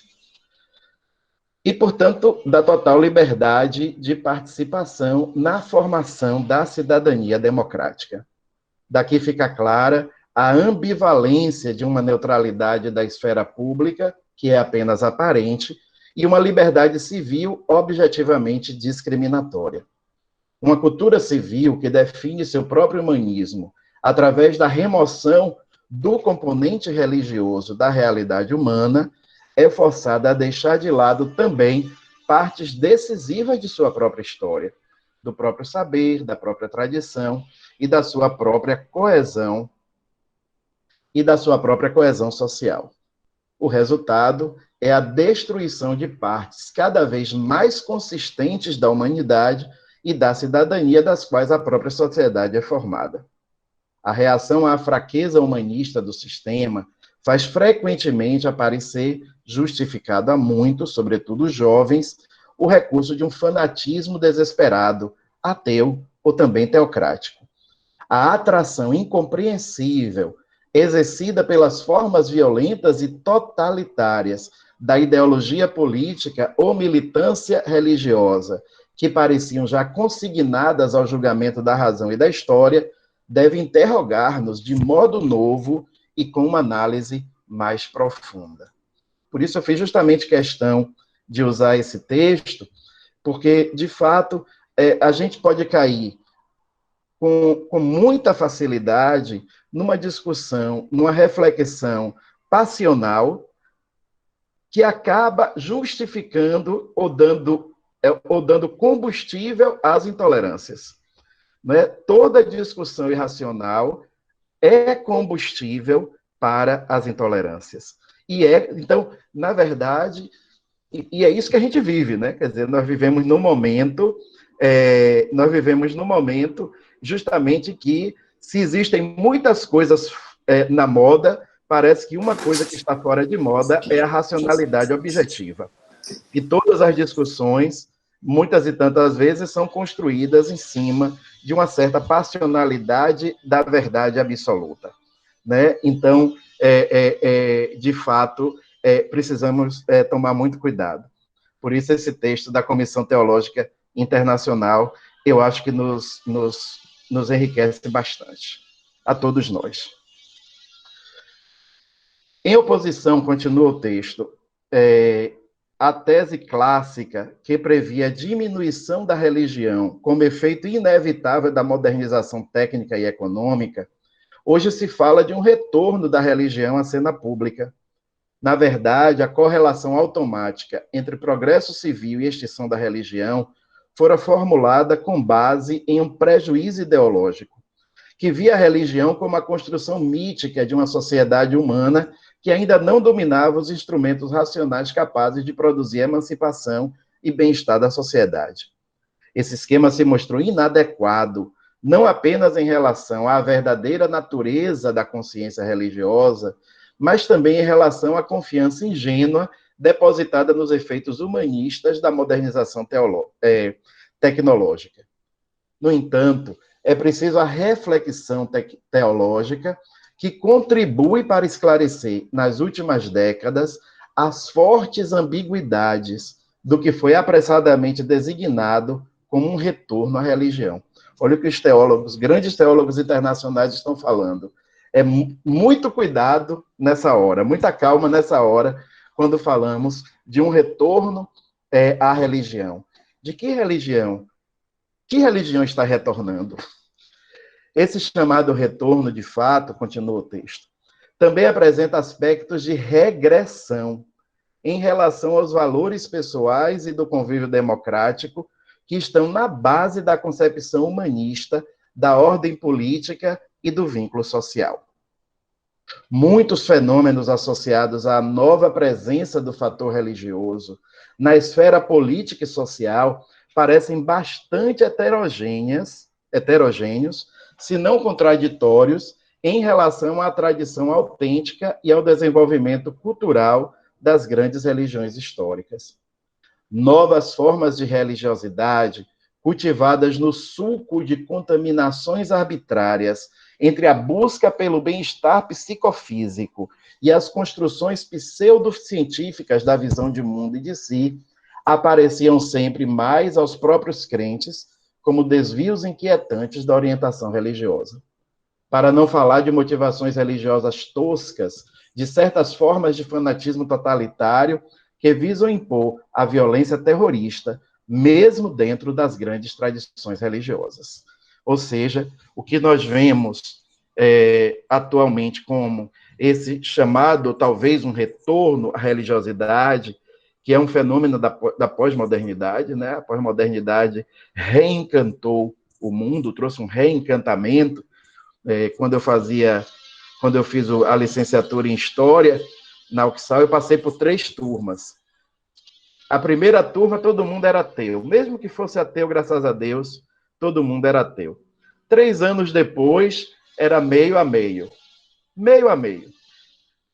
Naquela primeira turma, eu era o único bicho religioso ali presente. 3 anos depois, meio a meio. No início dos anos 2000, quando terminei a teologia e voltei para concluir História, todos na turma eram religiosos. Então, vocês vejam que o fenômeno religioso é uma resposta à crise das ideologias. Na verdade, a crise da modernidade, porque, finalmente, o liberalismo racionalista fez uma propaganda enganosa de que entregaria à humanidade a felicidade que ela buscava. Mas parece que o grito de Cazuza é o grito da pós-modernidade. Ideologia, eu quero uma para viver. As lógicas ideológicas liberais ou socialistas não deram as respostas necessárias. Emerge o religioso. Mas que religioso? Muitas e tantas vezes, o religioso sem religião, uma certa abstração psicológica muito presente, ou o religioso totalitário, aquele que deseja impor, inclusive pela força, especialmente pela força das armas, a religião. Bem, vou terminar. Minha contagem aqui está diferente, mas tudo bem. que eu botei aqui para contar. Então, eu vou aqui passar. Só para dizer que a palavra de Francisco, para falar do hoje, porque eu acredito muito, prezados e prezadas, eu acredito muito que o passado deve ser olhado, analisado, criticado. Onde há erros, o perdão deve ser feito, como já fizeram os santos papas, João Paulo II, Bento e Francisco. Pedir perdão pelos erros. O presente é a hora da construção. O presente é a hora da construção para o futuro. Então, para o futuro, reconhecer o passado, ver o passado e analisar, fazer do presente um tempo de construção para o futuro. Talvez eu esteja falando em defesa própria. Mas quem me defenderá, se não eu mesmo, não é? Nesse sentido, olhar o passado com realismo, saber reconhecer os erros e, acima de tudo, fazer do presente construção de futuro. Nesse sentido, trago para concluir uma expressão, uma fala do texto sobre o Papa Francisco. Ele enfatiza que a liberdade religiosa não objetiva preservar uma subcultura, como quereria certo laicismo, mas constitui um presente precioso de Deus para todos, garantia fundamental de qualquer alta expressão de liberdade, baluarte contra os totalitarismos e contributo decisivo para a fraternidade humana. Alguns textos clássicos das religiões têm uma força motivadora que abre novos horizontes, estimula o pensamento e faz crescer a inteligência e a sensibilidade. Assim podem eles oferecer um significado para todas as épocas. Os governos devem, entre todas as suas tarefas, atenção, parece que alguém respondeu sobre intolerância religiosa, perguntou sobre intolerância religiosa. Os governos devem, entre todas as suas tarefas, tutelar, proteger e defender os direitos humanos como a liberdade de consciência e religiosa. De fato, respeitar o direito à liberdade religiosa fortalece uma nação e a renova. Por esse motivo, Francisco presta grande atenção aos numerosos mártires de nosso tempo, vítimas de perseguições e violências por motivos religiosos, bem como de ideologias que excluem Deus da vida dos indivíduos e das comunidades. Para o pontífice, a religião autêntica deve conseguir, a partir de sua própria interioridade, dar-se conta da existência do outro, para favorecer um espaço comum, um ambiente de colaboração com todos, na determinação de caminhar juntos, de rezar juntos, de trabalhar juntos, de ajudar-nos juntos e estabelecer a paz. É assim que a gente quer construir esse novo tempo. É assim que a gente deve construir esse novo tempo. Em momentos como esse, rezando juntos, sentando juntos, olhando junto para frente, ao invés de nos acusarmos mutuamente. Acima de tudo, olhando para frente e construindo o novo. Um mundo novo é possível, a gente acredita nisso. Muito obrigado.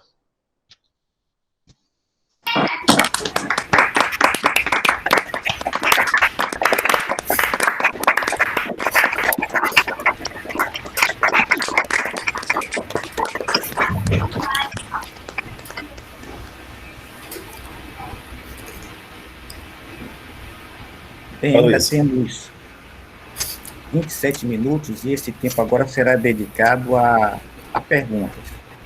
Eu e Mário temos algumas perguntas para fazer aos expositores, mas também será permitido que, por meio do chat, os participantes também incluam.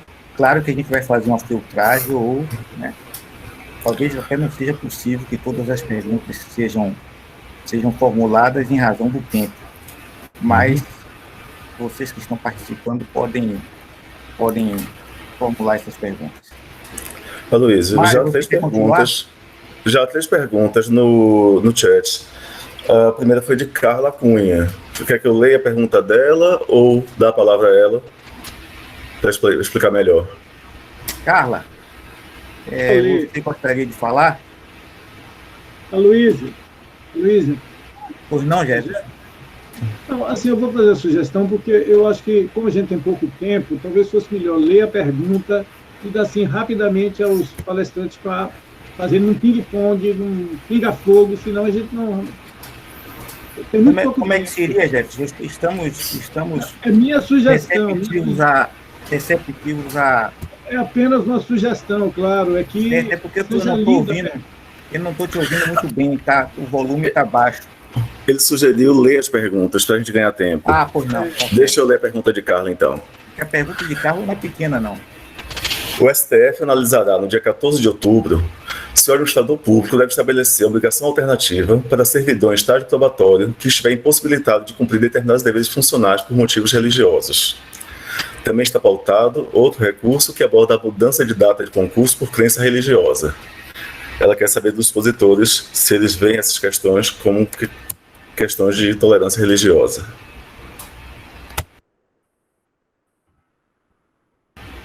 Não foi direcionado a nenhum expositor específico. Me permita a fala, por gentileza.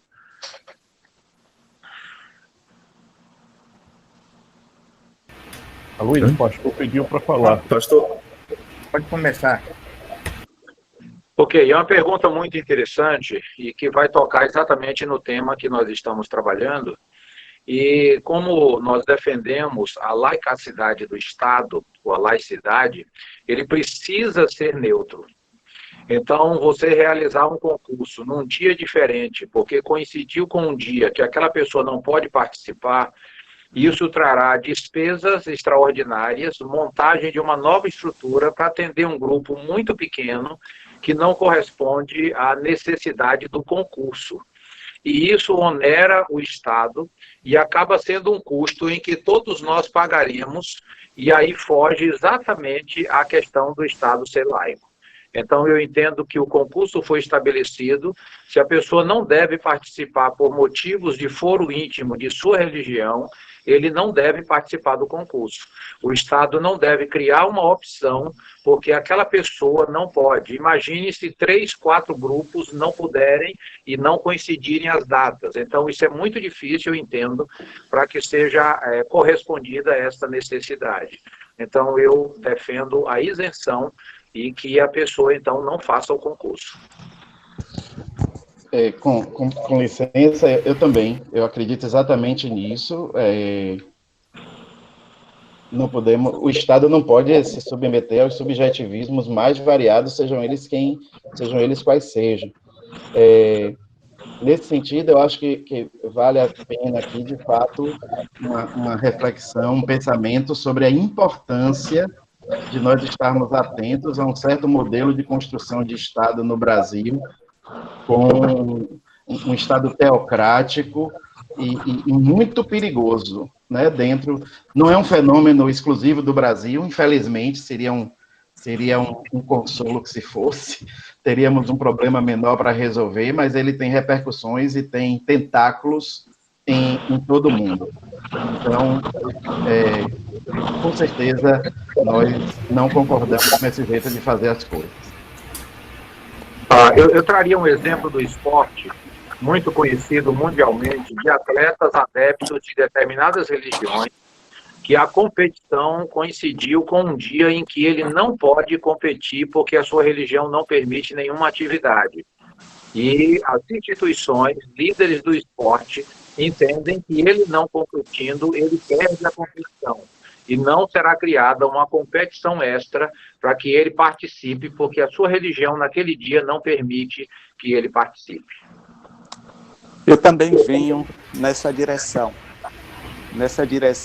da separação realmente total da questão cidadania de religiosidade. E no meu entendimento deve ser absoluta, não deve ser apenas quando aqui é conveniente, ali não é conveniente. Estado e religião em separação total.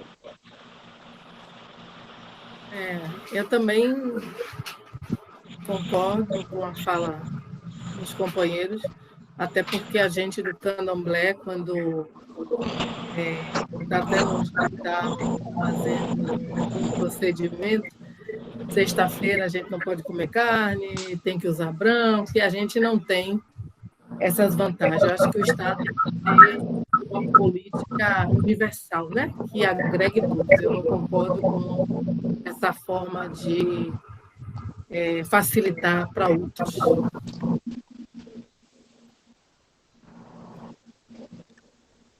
Interessante a resposta dos expositores. Eu acho que, como mediador, não quero me comprometer muito, não. Mas eu discordo dos quatro. Eu discordo nesse particular dos quatro.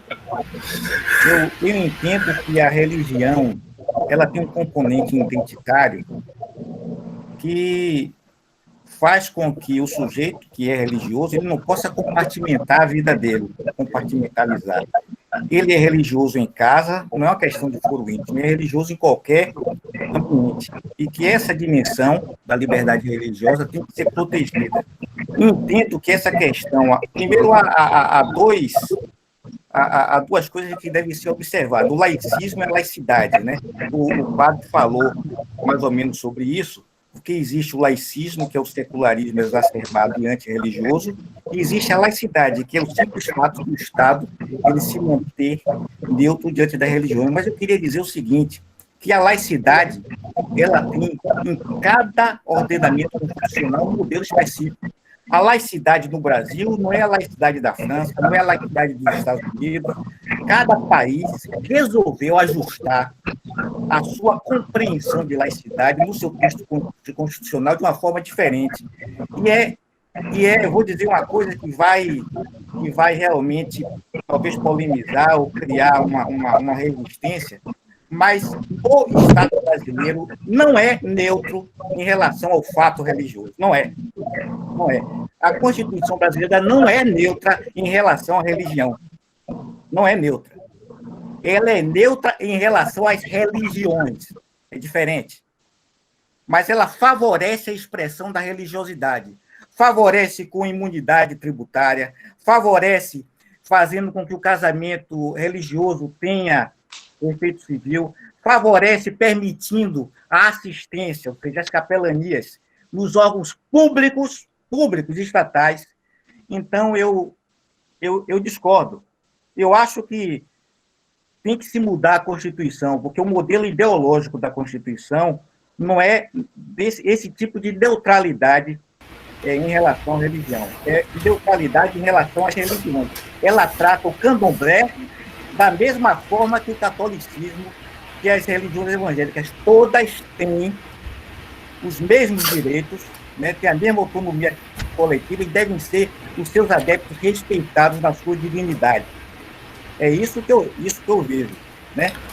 Desculpa eu fazer essa intromissão, porque eu sei que vocês é que são, na verdade, que o foco tem em vocês. Mas é porque eu estudo esse negócio aí já há bastante tempo. Eu queria dizer, inclusive, à mãe Jaciara, que o meu trabalho de pós-doutorado ele foi sobre a liberdade religiosa e o dever de acomodação como meio de inclusão das minorias étnico-religiosas. Isso, na Europa, tem muito a ver com o islamismo, com os sikhs, com outras expressões religiosas que vêm do Oriente.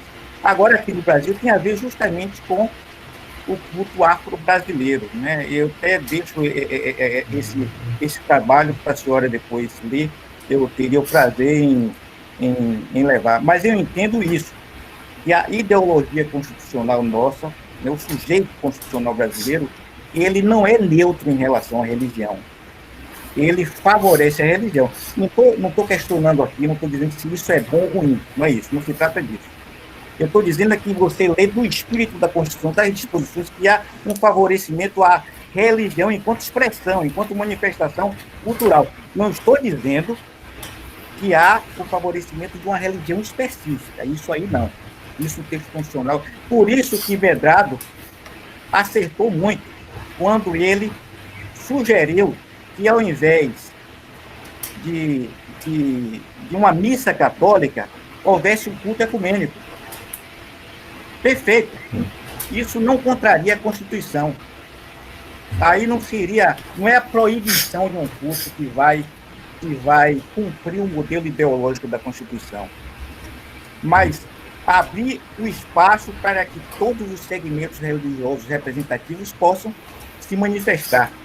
Então, para mim, nesse caso específico do adventista, né, se isso gera um custo, é o custo da democracia, é o custo da liberdade religiosa. E aí eu coloco essa questão também para a questão do mundo de trabalho. E aí eu já vou fazer uma pergunta a todos vocês, tá certo? Como eu disse aqui, a religião ela compõe a identidade do sujeito religioso. Ainda mais quando há, no caso do culto afro-brasileiro, um componente ético. Por isso é importante destacar que não há essa coisa de compartimentalizar. Tem gente que pensa, não, religião é uma questão de foro íntimo. Bom, isso é o modelo de laicidade da França, né? Mas não é o modelo de laicidade da Constituição brasileira, certo? Então, a questão que eu digo é o seguinte, religião não é uma questão de foro íntimo. Quem é religioso é dentro de casa e é fora. Quem tem os seus valores religiosos tem dentro de casa e tem fora, e inclusive do ambiente do trabalho. Então, a minha pergunta agora a vocês vai ser a seguinte: o senhor ou a senhora já experimentou na própria pele ou conhece alguém que tenha sofrido a discriminação religiosa no ambiente de trabalho? Essa é a pergunta e eu passo aí, pode ser pela ordem aí do... Eu queria só quebrar protocolo e falar, Heloísa, que escritas, argumentos e projetos, ele é muito bonito, mas na prática, realmente, a gente não vê efetivação de conselho, de conceito, de realmente atuar. A gente tira pela Lei Maria da Penha, né? Tudo muito bonito, organizado, bem escrito, não funciona. Na prática, o feminicídio cresce. A gente vê sobre a Lei 10.639 o que atuar nas escolas. Se a diretora é evangélica, se a professora é evangélica, ela vai demonizar as nossas coisas. Então, a essa pergunta sua, em todos os lugares que eu ando, se você sair comigo agora e passearmos na rua de máscara e entrar no shopping, eu vou ser extremamente exorcizada por estar vestida de alorixá. Quando eu chego no aeroporto, eu sou confundida com baiana de acarajé, querem tirar meu turbante, querem tirar minha foto, e Medrado sabe que eu leio logo o nome do crachá para pedir as forças ocultas para resolver para mim, né? É algo muito particular meu de Medrado, mas eu trago para vocês. E outra coisa muito importante, trabalhei no governo 4 anos. Quando entrava no elevador, a assessorista dizia: queima está amarrada. O motorista, quando me levava, eu representando a secretária da Secretaria de Política para as Mulheres do Estado da Bahia, me abandonava nos espaços, não ia me buscar, porque ele me chamava de varoa, que eu estava amarrada. Então, eu fiquei 4 anos, quase adoeci, e preferi estar fora desse governo, desse Estado, que é extremamente racista, homofóbico, enfim. O patriarcado é muito forte, onde os homens tentam realmente proibir as mulheres. Então, a minha fala ela é muito revolucionária. Sou uma mulher de Oxum, de Alodê, e com as minhas águas eu vou inundando.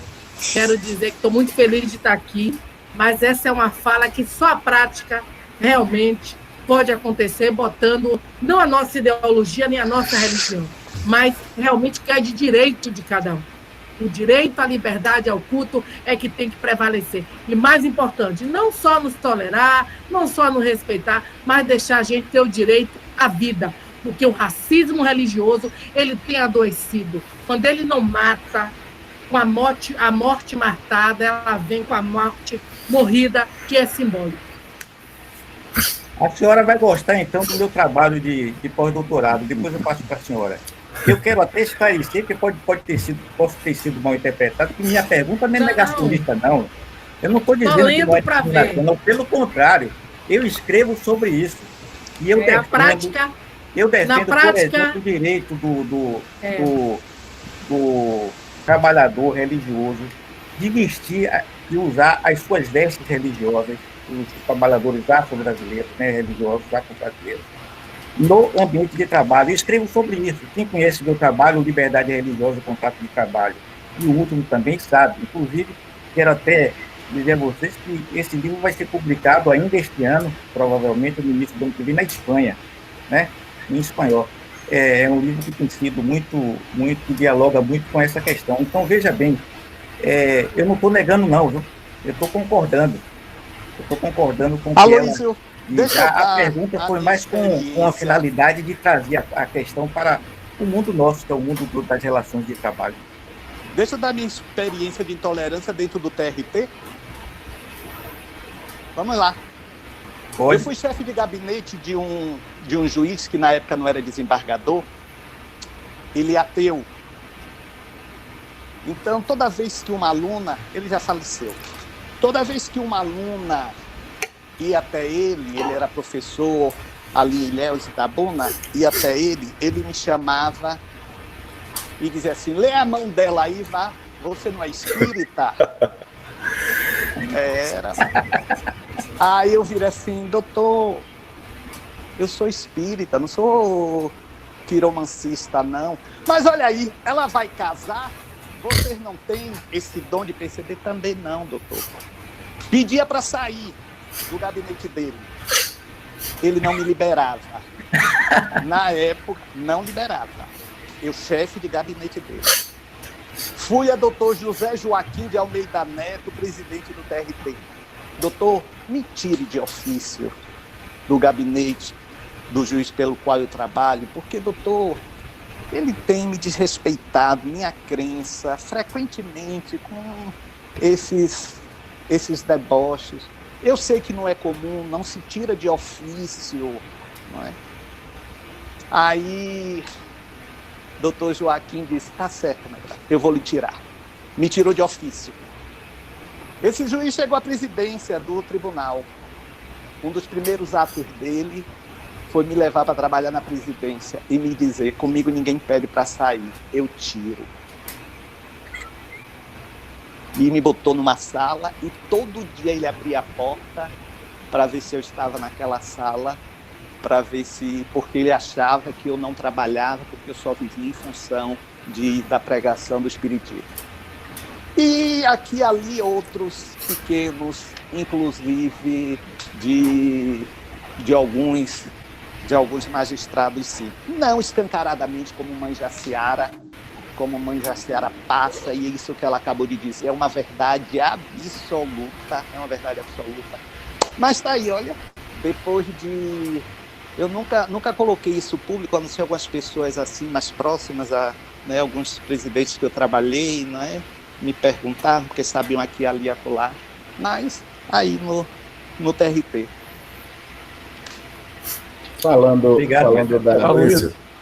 Falando da minha experiência, bem, eu sou negro, mas sou um pouquinho mais claro, então eu não sofro tanto preconceito por isso. E sou católico, né? Então é mais ou menos assim. Agora, o único preconceito é um pouco com relação à gordura, né? Isso de fato, mas o movimento anti-gordofobia está apenas começando no Brasil e eu quero entrar.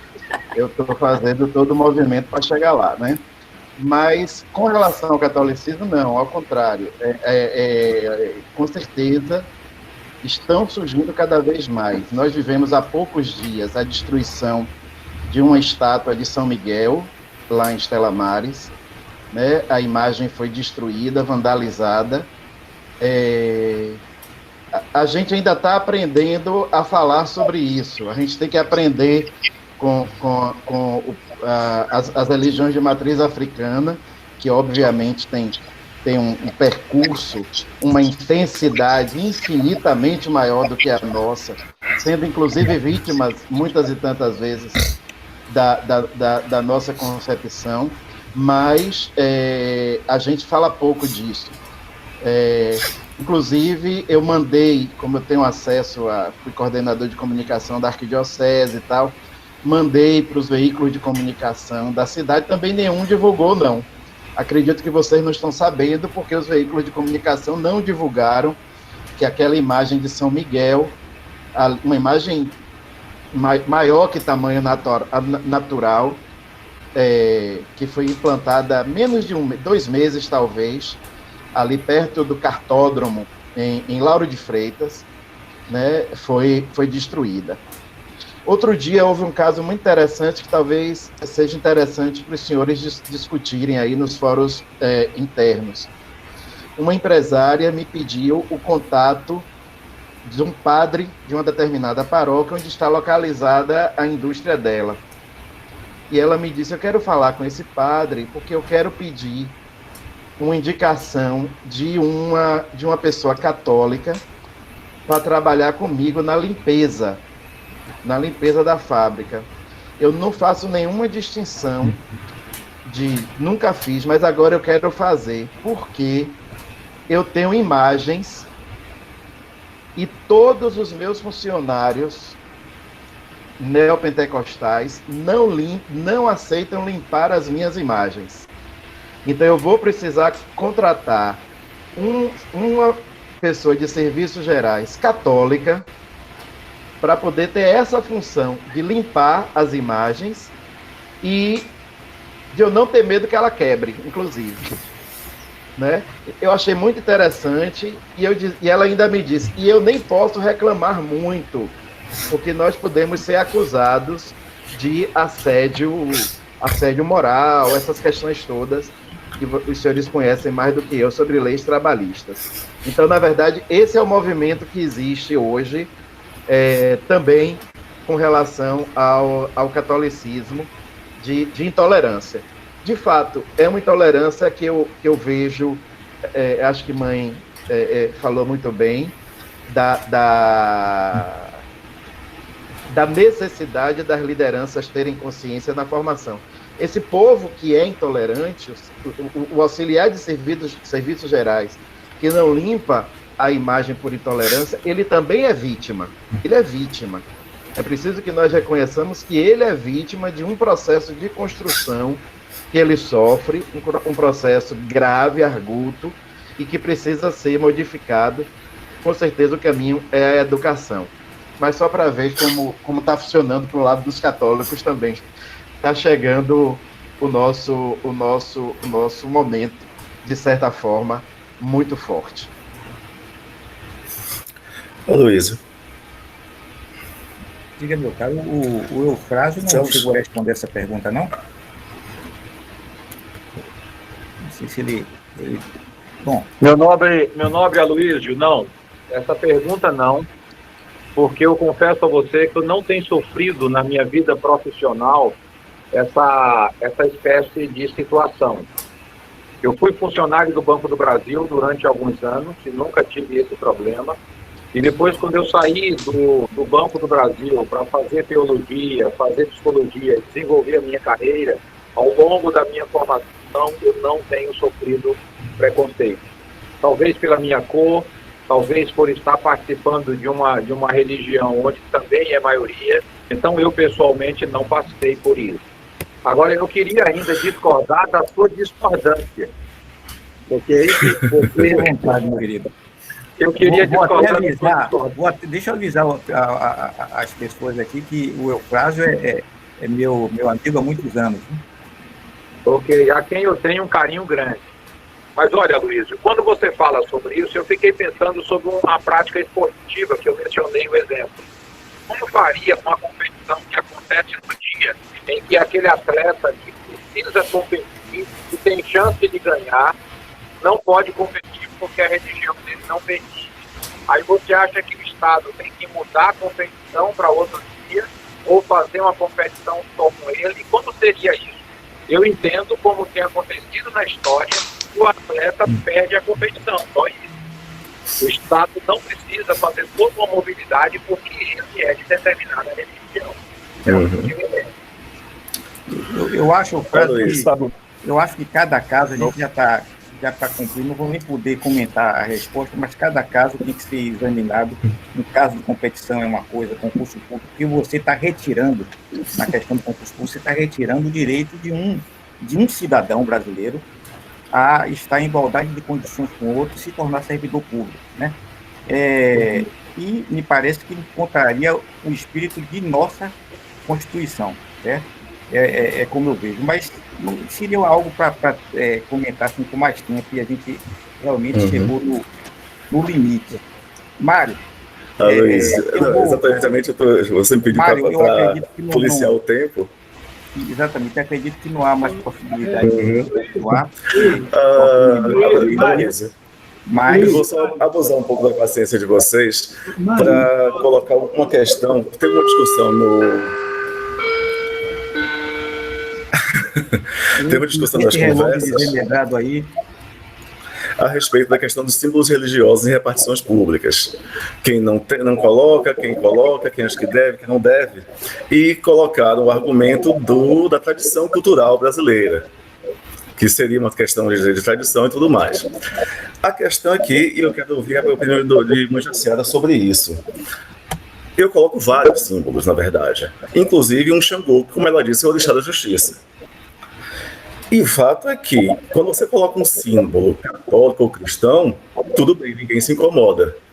Mas até funcionários da secretaria se incomodaram no dia que eu coloquei esse Xangô. E eu quero saber de Mãe Jaciara, porque se a questão é uma tradição cultural, a tradição cultural baiana é esta. Se ela não se sente incomodada, como ela disse, ela chega na delegacia, a delegada é evangélica, ela já sente que não vai ser tratada do mesmo modo como não vai ser tratada com isenção. Então, se ela vai, por exemplo, a uma sala de audiência, a um tribunal, e vê um símbolo desses, como é que ela se sente?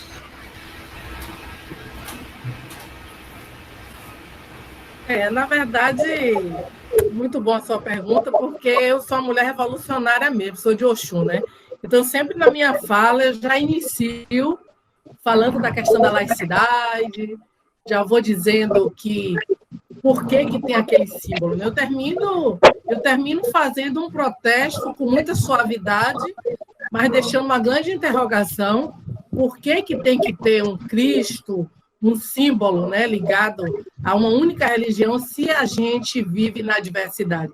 Então, eu sempre mudo a minha fala, questionando e falando isso. Eu nunca passo despercebida. E sempre há algo muito forte, que sempre quando eu chego num espaço desse, sempre acontece um problema espiritual antes, ou no elevador, ou o motorista que me pegou e aí diz que eu sou abençoada, que eu fui escolhida. Então, eu já chego contando uma fala que é o que eu vivi no momento, que é a intolerância religiosa. Parece até, eu sempre digo amedrado, que eu fui escolhida para isso, né? Mas é muito difícil, eu acho que o meu papel é de denunciar. E quando eu chego num espaço desse, uma repartição dessa, que a gente tem que entender que não deve ter um símbolo só, eu falo e denuncio. A denúncia é muito importante. Mário, eu acho que a gente não tem tempo. Tem um monte de perguntas ainda, mas já ultrapassamos o tempo. A Mário, mas tudo bem.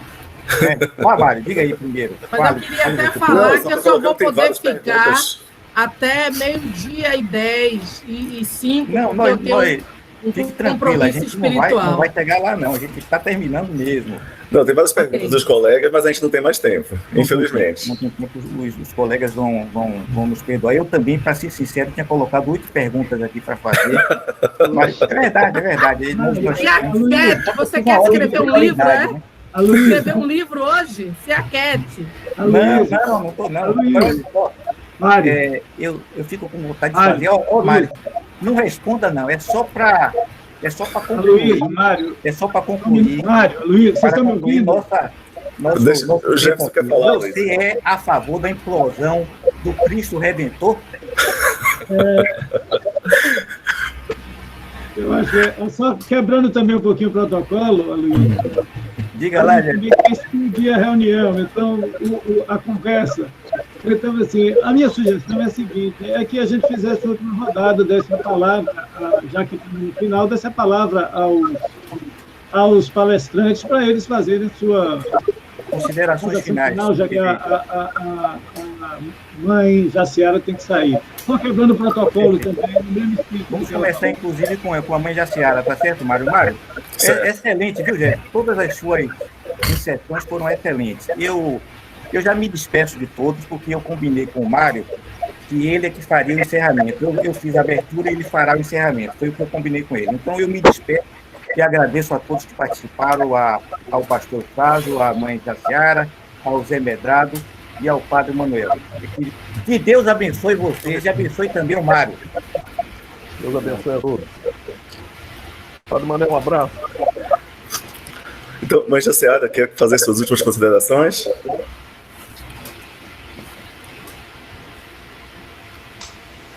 Mãe Jaciara?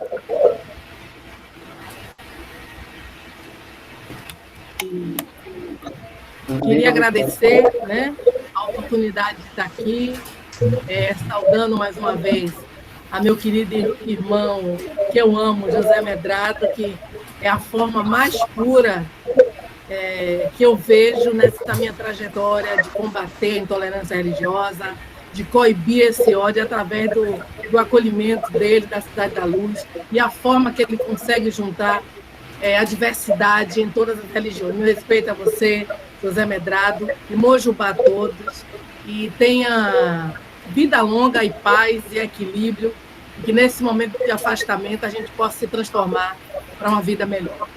Beijo.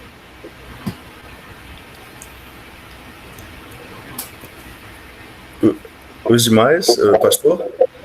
Ok, eu quero deixar minha palavra de gratidão, também o privilégio de ter participado desse momento que para mim foi tão rico e realmente uma honra poder compartilhar, e me coloco à disposição para outros encontros, outras situações, que infelizmente nesse tempo só permite ser virtual. Mas eu acho que seria interessantíssimo um encontro desse presencial. Um grande abraço a todos, ao meu amigo Aloísio. Fica o convite do churrasco aqui no Recife, hein, Aloísio? Um grande abraço. Deus abençoe a todos. Quero também agradecer a oportunidade, mais uma vez, parabenizar a doutor Jefferson Muricy. E agora há pouco que eu identifiquei o meu querido amigo Agenor, está de barba, faz tempo que não o vejo. Um abraço, querido. Muito obrigado. Mãe Jaciara, estamos sempre juntos, porque aquele que não vive para servir não deveria nem se colocar, não é, a um serviço chamado cristão, mas em suma, assim caminhamos. Mário, olha, diga ao nosso querido aí que é diferente, o Cristo Redentor vai quem quer, e ao tribunal vai quem necessita. Um abraço, gente. Tchau. Padre, os últimos serão os primeiros. Sua vez. Pessoal, muito obrigado. Pastor Eufrásio, foi um prazer conhecer o senhor. Palavras tão sensatas. Muito obrigado. Medrado e Mãe Jaciara, a gente está sempre participando lá na Tribunal de Contas, né, do final de ano. Tomara que esse ano a gente consiga se encontrar de novo, é sempre muito bom. Uma única palavra sobre a presença dos símbolos e do crucifixo nos tribunais. Eu queria dizer que, se a justiça for feita, Jesus estará presente. Nós não precisamos nos preocupar com os símbolos. Devíamos nos preocupar sempre com a justiça e com a busca da verdade. Se a verdade e a justiça efetivamente forem feitas, eu não tenho dúvida, Deus estará aí, Jesus estará presente, Oxalá estará presente, Buda estará presente, todos os nomes possíveis de Deus, nesse grande mosaico de fé que a gente constrói, estarão presentes. Deus é presente, onde está a justiça, onde está a verdade, onde está a paz. Que assim seja em nossas vidas, que assim seja no trabalho do TRT, que assim seja em cada gabinete dos senhores, que independente dos símbolos, a essência seja uma verdade, a essência seja a verdade, a busca da justiça e da paz. Um grande abraço, boa tarde para todo mundo, ótimo almoço. Eu ainda vou ali preparar alguma coisa para comer. Muito obrigado, um grande abraço. Tchau.